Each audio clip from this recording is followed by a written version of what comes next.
Alright, so I'm often telling people to stack their rib cage over their pelvis during different exercises. And this is vitally important because in order for our core, which includes our pelvic floor, to work correctly, we need everything to be stacked. Now there are 3 floors to our body. Our pelvic floor, our diaphragm, and the roof of our mouth. And for our core to work correctly, they all need to be in alignment. Now, let's ignore the roof of our mouth to start with. So part of that issue is that forward head posture, and that can bring on leaking and a weakness in the core as well. But for the purpose of this video, I just want to talk about the diaphragm and the pelvic floor. Now, you would have seen me before talk about how your diaphragm with the inhale drops and releases the pelvic floor, and we have this beautiful wave-like motion that happens when we breathe. And that only happens if our rib cage is stacked nicely over our pelvis. So I want you to think about our rib cage as a bowl. I'm going to come forward. So you think about our rib cage as a bowl and our pelvis as a bowl. So it looks like this. So when they're in alignment, they're here. And then when we breathe, you can see how as the diaphragm drops, it drops the pelvic floor. And then it rises. So there's this beautiful motion that happens between that diaphragm and the pelvic floor. Now, look what happens if our rib cage is forward flared. The diaphragm here now, or the rib cage, is not stacked over our pelvis anymore. So as it drops, it doesn't connect with the pelvic floor. And now think about it, if we have the anterior tilt, now they're completely disconnected between the two things. Okay? So we need to get them here. So this is what happens when we have that forward flared rib cage and the anterior tilt. So in this position, our inhale won't reach our pelvic floor because they're not in alignment.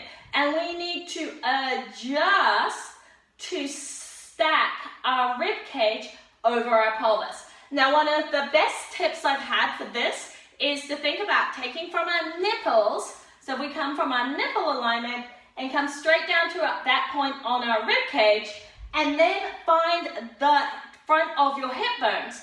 Those 2 things need to be in alignment. So if you're forward flared, then their rib cage is going to be in front of your hip bones, okay? So they're not going to be in alignment.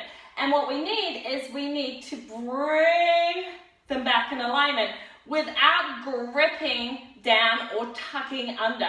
So this is where our thoracic mobility comes in to help you with that stacking. Now this is important whether we're doing squats, whether we're doing deadlifts, whatever we're doing. But you say, hey Katrina, how does that work if we're doing a deadlift or a squat? So we think about our body like this when we're upright, but when we go to do a deadlift, everything stays in alignment. So you can see that my pelvis and my rib cage are still stacked, even though I'm going down and up, okay? If I went and used my back as I went down, that's what happens. Now have a think about what happens in this case to the front of the core or in your diastasis, right? So what happens is as you go down, you're lengthening and opening up into that diastasis and really working into the back if you don't maintain that stacking. The other thing that happens is with your pelvic floor, as you come up and you're exhaling to contract the pelvic floor and really work that and coming back up, if you're in a suboptimal position, again, the pelvic floor may not have relaxed because you didn't get that inhale down to it, or it may not be able to contract to protect you as you lift, which is what can happen when people sneeze. So if you think about what happens often when people sneeze is instead of going into an anterior tilt like that, they actually tuck under. So when they sneeze, they tuck under like this. So now we're still not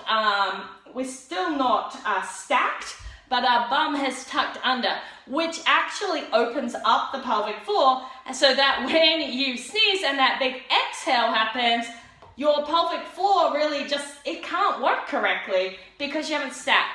Whereas if you have pushed out and keep stacked, then with that exhale, everything can work better.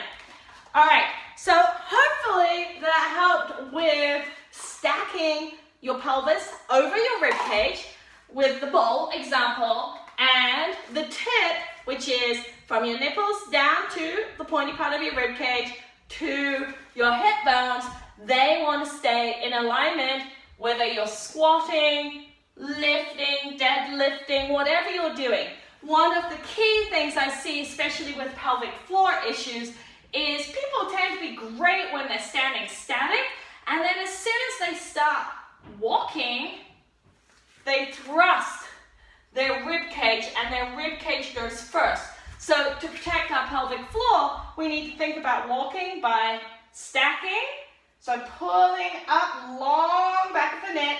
So like pulling up from your ponytail, this area stacked, and then pushing from your glutes so that you land stacked, and then push and land stacked, versus rib cage and pull with your hip flexors because your glutes can't do the work. Okay, so it's super important if you have any pelvic floor issues that when you think about walking, you really think about that stacking. And then it will become more natural, so that will happen whether you start running, whether you are doing HIIT workouts, whatever you're doing, and it's more likely to stop you from leaking or having any urgency or any of those other issues as well. Alright, I hope that this video was useful. Let me know below if you have any questions about anything I've said.